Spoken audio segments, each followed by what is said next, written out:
And this is Under Review. Normally this is the show just with me talking about Colorado sports with a sprinkling of national sports headlines as well.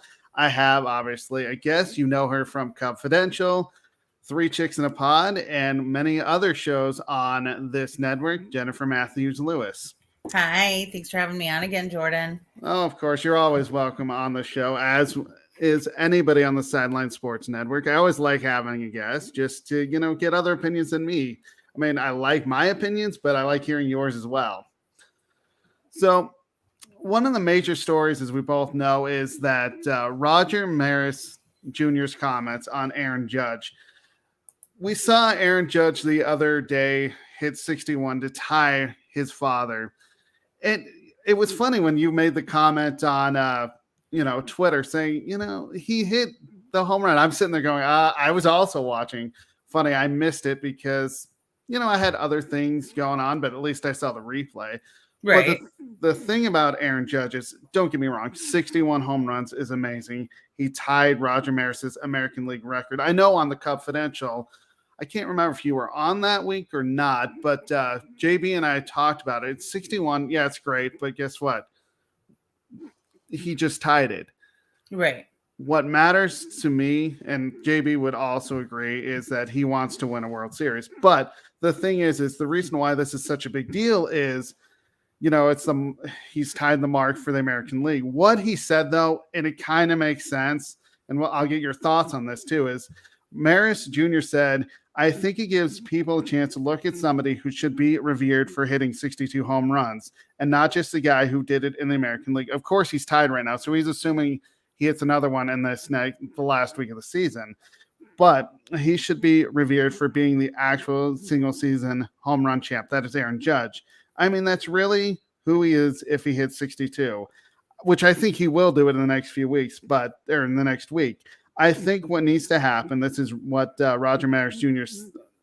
said, was I think baseball needs to look at the records, and I think baseball should do something about it. I don't think he's wrong because he looks at, Mark McGwire, who hit, 70 in 1998. I remember that home run race between him and Sammy Sosa. I do too. The thing is I remember when they switched from, I don't even know what program I was watching on Fox to that, and I saw it barely clear the wall. And I remember, McGwire giving Roger Maris Jr.'s family, or hit him and his family, hugs. And it was like, okay, this is a happy story ending. And of course, that was remembered as, the season that brought fans back. What I mean by that is, I don't know if people remember that in 1994, there was a lockout that wiped out the World Series. Luckily, they, broke the lockout to actually come back in 1995. But that home run race is really what baseball needed. I don't think people remember that just because of the fact that, it was 1998. It's a long time ago. You're trying to get fans back. Did he take steroids? Probably. I mean, he hasn't been proven that he did, but it was most likely. And then Barry Bonds did it in 2001, and he hit 73. I don't think Roger Maris Jr. is wrong with his comments because of the fact that, yes, technically Mark McGwire and Barry Bonds did cheat. But, hey, Will, as he decides to come on, I wonder what Will's thoughts are on this because that is his team. But the thing that bugs me... Sorry. Oh, you're good. The thing that bugs me about the whole thing is you look at Barry Bonds, he hit 73. I don't think he's wrong. I don't think Roger Maris Jr. is wrong saying that, Judge should be the home run king. Just because, we have seen that they have cheated, Bonds and McGwire. But the thing is, though, does it really matter at this point? I don't think Aaron Judge would say, I care about 62 home runs. What does he want? He wants a World Series ring. That's what it comes down to, and he'll have that chance. Yes, single season things are great, but what do you actually want? You want to be revered as a champion. So I can't say that Roger Maris is wrong for what he has to say about this. Let's see. Let's talk about this on your show. I'm not. Oh, on the Cubs show. And I want to really is Will saying he wants to come on? Is that I what think he's saying he wants to come on. Do you want to let's bring him in real quick? if he wants to? I have no problem bringing Will on. Do you want to send him the link or do you want me to? I can, let's see, where is it? I know the link's in here. Do you want to send, why don't you send him the link? Because I don't know. Well, sending you the link. Because I know if you don't know who Will is, he's on a lot of our shows, and actually he is the Yankees guy for Sideline Sports. Oh, he can't, he's at work. Okay.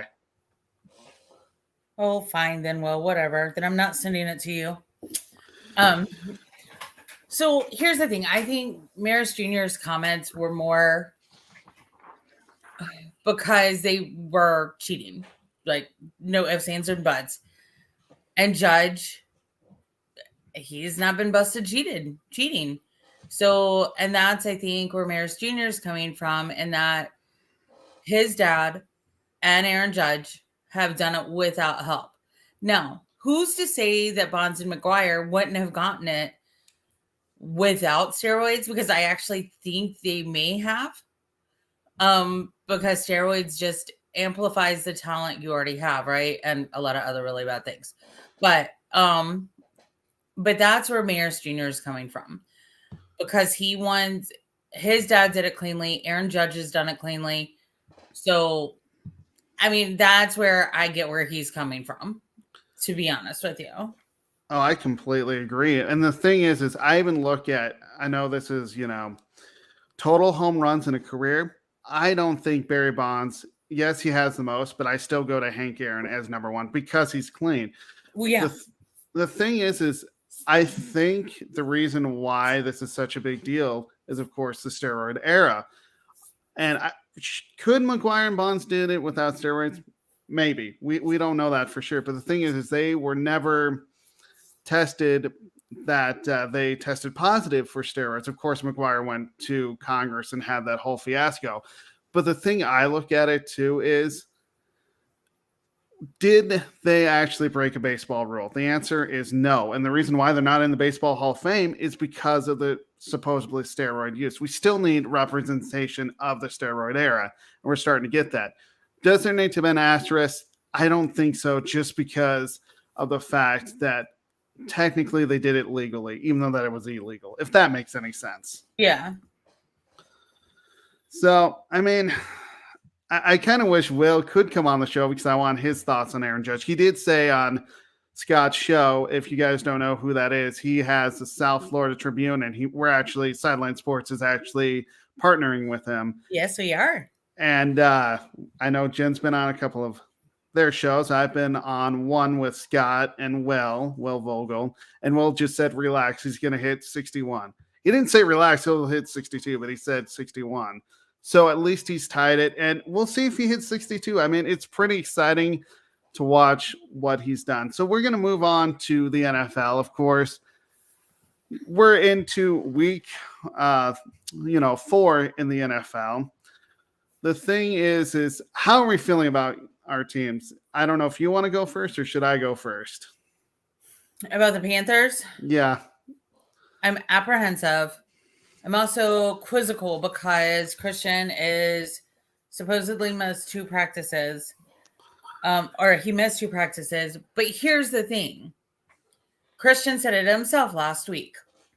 If the dude goes to take a leak, he's on. And this is a quote. If I go to take a leak during practice, I'm on the IR report. So, but this time they're saying it's his quad. I'm saying if that's the case, then the team doctors just need to send him to a freaking chiropractor. Like, literally. Because if your back is aligned, then your hamstrings and your quads will stay aligned. Like, I'm not a doctor. I'm not a professional athlete. I know this. How do these people that make millions of dollars not know this? But we do own the Arizona Cardinals. Just historically, like, we beat them so bad in a playoff game. Best quote I ever heard regarding the Panthers game and an opponent that we beat was, we beat the Arizona Cardinals so bad that when the Cardinals got home, not even their wives and mistresses were there to meet them. So, like, I mean, it was a blowout. But so plus this weekend, Sam Mills gave us our culture. Sam Mills was finally inducted into the Hall of Fame in August. And to me, he was one of the most deserving individuals to ever make it into the Hall of Fame.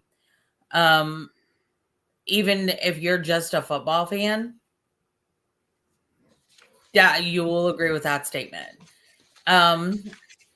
So I'm apprehensive because this game is the keep pounding Sam Mills Hall of Honor game, and Hall of Fame honor game. Sorry. And so I'm really apprehensive, and I just hope we continue with beating the Cardinals. And I think I really was surprised that it's against the Cardinals since we played them last year. We don't usually play them annually. So that was weird to me, but whatever. The one thing I do look at your team is you have a new quarterback, Baker Mayfield. He's still learning the offense there. Mm-hmm. I mean, it's a little, I don't know if it's because they played that game again. We don't know who the starting quarterback's going to be. We don't know this or that. You know, if I look at your stats, granted, you can take stats and you can throw them out the window, right, but you're averaging 276.3 yards per game in terms of passing the football. That's a little discouraging. But the thing is, though, again, Baker Mayfield, like you said, is still learning an offense.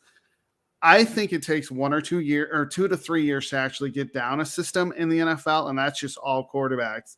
But the thing is, though, I'd like to see, that's 276.3 yards per game, and then passing 161.3 yards. I'm just going to throw that out the window right now just because he's learning a new offense. Rushing-wise, you know how I feel about Christian McCaffrey, a guy that's from Colorado. He's a great runner. I love him too. I mean, there was a time where I thought the Broncos could get him, and honestly, I think he's in a better situation just because his dad knows the Denver Broncos organization. I just don't think that would have really done very well. Plus, he was actually an announcer for a couple of years while Christian was playing for Carolina. Imagine trying to call your son's games. I don't think Eddie could do that. You can't do that. Well, and his dad wanted him with Carolina. And also, Cam picked Christian. So Cam really helped draft Christian McCaffrey. Like, the front office at that point actually listened to their players. Can't say the same now. But the Carolina Panthers have been very lucky in that we've had Luke Kuechly, whose football IQ alone is out of this world. And Christian's football IQ is right up there with him. I think he's actually our fourth quarterback, like a fourth backup quarterback. I really do. I know he was at one point, like 2 years ago he was, but 3 years ago he was. I don't know if he still is. But here's the deal. Playing the games, you and I disagree on preseason. To me, plus preseason is done completely differently now than it used to be. So preseason is where the guys really take that role to get to know each other, build that trust, build that leadership. I happen to know a couple of players on the offensive line. I don't know Baker. I've met Christian briefly once, late at night because he was whatever. I was taking my dog out, whatever. But he was super, super sweet to me. But when you make one change on the offense and you don't tell anybody else, you're going to have a problem. There's a communication problem. There's a coaching problem. Last week when we beat the Saints, 2 things came into play there. One, the Saints and the Bucks, that fight the week before, messed with their psyche. Really messed with their psyche. Also, with our defense was freaking lit. Like J.C. Horn, Frankie Louvo, like they were like balling out. Derek Brown, like honestly, our D is why we won that game. And you look at your defense, and honestly, your defense is playing pretty well, giving up 348.7 yards per game, ranking 18th in the NFL. The one thing I want to see, the Panthers do better. Granted, your defense is doing fine. I want to see them stop the run better. They're giving up Yeah. 134.7 yards per game. But the thing is you're not giving up a lot of points, which is a good thing. 19.7 points per game. The other thing I would like to see your team do, and that is turnovers. We know turnovers are a big deal. Oh yeah. You've only had 3. Granted, I don't know how many sacks you guys have if you're pressuring the quarterback. I know you are, but 3 turnovers, that just has to get better.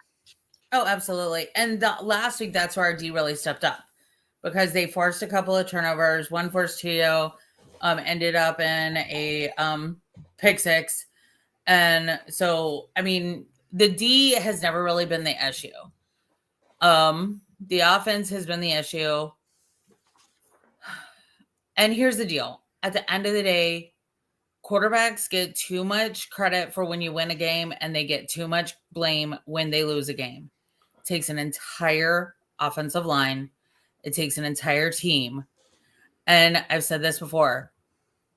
And I really think somebody listens to me. I don't know who, but somebody listens to me. But Matt Rule had put together a bunch of players. He hadn't put together a team.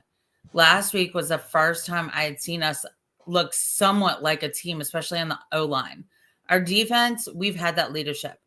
O-line, Taylor, buddy, please step up, be that leader because we don't have a leader on the O-line right now except for you and Christian. And I know you're not that verbose, and that's okay, but we need your leadership. And so that's where I'm at. And because all I've wanted all along is a counterpart to Taylor Moton on the left side. I think we've got that. There's a learning year or two. I think we've got that. I do think, though, at the end of the day, it's still coming down to a lot of coaching. And there's a lot of lackadaisical coaching going on, too. At least your coach doesn't need an assistant to figure out what's going on. That doesn't bother me. It bothers me. I know, but I don't think it's necessarily a bad thing. But if going to my team, if you guys don't know, I'm a Broncos fan, and honestly, we're 2-1. I'm not panicking. We're tied with the Kansas City Chiefs atop the division going into this week, which is actually amazing because we could easily be 0-3 and 3-0. The thing is, though, I did not like the decision, and I've criticized my coach for this in Seattle when we tried a 64-yard field goal. So you make that, and you go down and maybe get a 40-yard field goal, you're 3-0. But besides that, I mean, the defense is I'm impressed with the defense. I know last week people who watched Sunday Night Football was probably bored by an 11-10 game. Granted, I was more frustrated with the inability of our offense. But the thing is, though, we didn't give up many big plays in that game. And I was pretty proud of that. Overall, third-ranked defense, giving up 251.3 yards per game, third in total passing at 170. I mean, our defense is playing lights out. And we're not letting teams run the football at 81.3 yards per game, which, I knew going into this year that the defense would be pretty good. My question was, with Russell Wilson, could we get the offense going? And right now, that's not happening. I mean, you look at it, 348 yards per game, 16th in the NFL.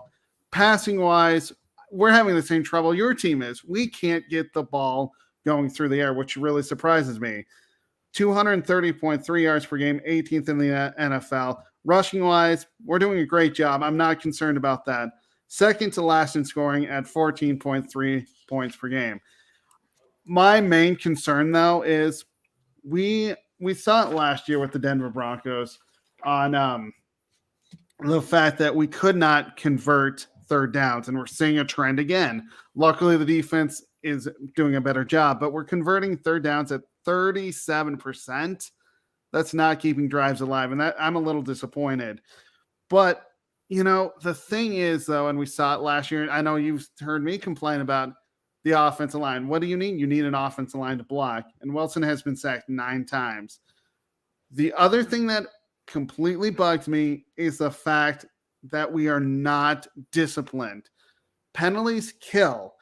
We've been penalized 30 times, leads the NFL. In fact, our first 2 games, we had 25 penalties, which actually was number 1 in our history through 2 games. You can't have that. Penalties kill. Right. But we're 2-1. I still can't complain. And I will say this team looks like they needed preseason. And, I have never liked preseason with, the starters, but with a new system, a new quarterback, You need it. you really did need it, because I can tell you that first game was okay. The second game kind of went downhill. Then last week was just bad. I mean, I know we won 11-10. I'm not going to discredit that we are, 2-1. We could have easily been 3-0, and I'm glad I'm not sitting here talking about 0-3. But I definitely see your point about the preseason. We have a new system, a new coach, a lot of new coaches. And the one thing is also we did hire a assistant, and we've joked here on the Sideline Sports Network that I need an assistant. We joked about that on the Confidential. I know you saw my reaction when you were talking about my team on the Confidential. That was hilarious. It was. I'm just frustrated that here's a guy who's I can't remember how old Nathaniel Hackett is. He's been around the NFL for many, many years, and you're hiring an assistant. So Ron Rivera has one. Yeah, but I'm not sure what that assistant does. But I will say the thing I don't like the fact that he has an assistant, because he has so many assistant coaches. But I will say the game went so much smoother with Jerry Rothsberg, who's the new assistant for him, because it looked like the plays got to Russell Wilson within 15 seconds of the clock, rather than going a delay game on the play clock. So he could actually look at the defense and say, okay, I want to stay in this play. No, I want to change it. But the other thing that I liked is there was a point, I can't remember what point in the game it was, but we had 4th and inches, and guess who wanted to go for it on our own 38-yard line? Nathaniel Hackett. Guess who probably talked him out of it? Jerry Rosenberg. So I still find it ridiculous that he has an assistant, but on the same time, it's making him look like a smarter coach because he's listening. I know a station I listened to in Denver, local radio sports station, they're saying the problem with Nathaniel Hackett is he's getting too much information from assistant coaches, and you can't do that. And I think this guy is actually going to help. So yeah, because that guy can take the information, because when you're already in a game day setting, right? Mm-hmm. So there's already feelings of anxiety, and then either good or bad, and then you have all this information coming to you. That assistant's going to help you filter it through. That's why I think it's a good idea. And I hate to do this. I want to make one more point, but then I got to get back into work. I'm sorry. You're good. But they, if you look in the preseason and those who actually played their starters, even if not necessarily their starting quarterback, those are the teams that are doing the best in the NFL right now. Your Dolphins, your Chiefs, your Bucks, your Giants. Who the hell thought the Giants would be 3-1 right now? Yeah, exactly. I didn't. The Giants thought they would be 3-1 right now. Yeah, I have no idea. But do you want to do quick picks before we go in? And I'm really sorry, I have to get back to training soon. No, you're totally fine. Yeah, we can go ahead and go through our picks really quick. So Bears versus Giants. I have the New York Football Giants. Yeah, the New York Football Giants. I like that. It's the New Jersey Giants. Make it right. We're gonna change this. But I agree with you on that. I think the Giants will win. Bills versus Ravens. I'm going with an upset here. I'm going with the Baltimore Ravens. Just Ravens at home, tough team. Lamar Jackson, I think he gets right this week again. Question: is the Bills starting defense going all back? I believe they are going to be healthy enough. I don't think they have any injuries on that defense. Okay, because I know they were like 5 of their starting Ds were out last week. So I might go with the Bills.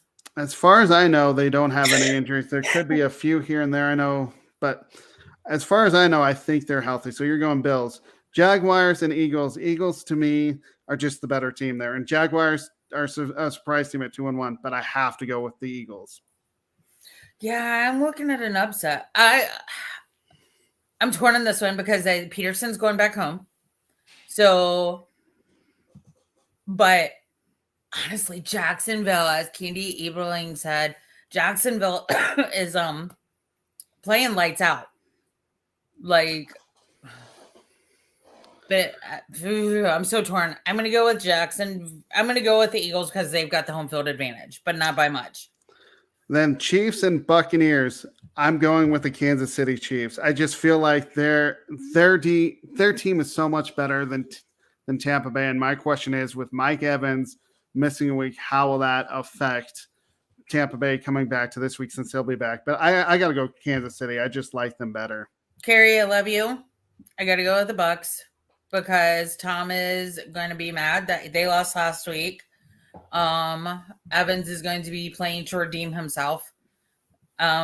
But the Chiefs are also playing to redeem that Super Bowl. But they're both playing at opposing fields, so neither team really has home field advantage technically.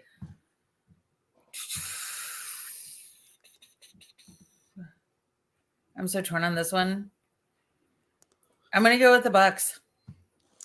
Fair enough. And Carrie, that probably just helped you out with your one this weekend. And then the LA Rams versus the 49ers. I have to go with the LA Rams. Really? I just think they're the better team. And watching Jimmy, they've got the better looking coach. And the thing I look at it is I saw Jimmy Garoppolo last week. He didn't use Deebo Samuel. He didn't use George Kittle all that much. I'll give credit to the Broncos defense, and I think the Rams defense is just as good as the Broncos defense. So that's my reasoning. I mean, they're good, but I think Jimmy's had another week of practice with his guys. Target's getting back on track. Don't forget, Jimmy did lead them to a Super Bowl. I got to go with the 49ers. Well, that wraps up this edition of Under Review. I almost said Sideline Sports because that's the network we are. But thank you, Jennifer, for being on. I'm sorry I have to get back to work. I wish I could do this all day. Believe me, I wish I could too. But we heard some of the shows that you're a part of. Of course, your Basket Bros too, and the Pundits Pundit. And just tell people where they can find you on social media. So also we're launching Chicks and Salsa Tuesday night as well. And we have special guest Melfar Jr. coming on. We're going to talk coming from Tua, but also, as you know, I have a personal heart for this. Melfar Jr. was in the NFL. He's going to be joining us for our inaugural show on Tuesday night. So Chicks and Salsa, 3 chicks in a pod, Cubfidential, the Wednesday night's Pundits Pundit, Thursday night, Alex Fleming's NFL Carousel, and Inside the Pigskin with Scott Morganroth. And then Sundays, as you mentioned, produced Basket Bros, so that I share those duties with Mr. Denzel Snipes. But that's, and you can find me on Twitter at Jenna the Professional Fan, or Jenna Cheryl the Professional Fan. You can find me on Reddit at Jenna Cheryl, Facebook Jennifer Matthews Lewis. All same thing, and Jenna Cheryl on Instagram.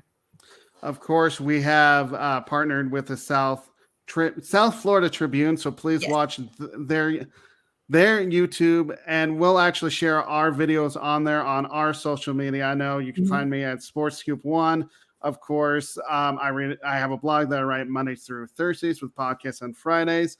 But again, thank you for watching this edition of Under Review. Please subscribe to our YouTube channel for Sideline Sports, and we have shows every single day. This has been a Sideline Sports production.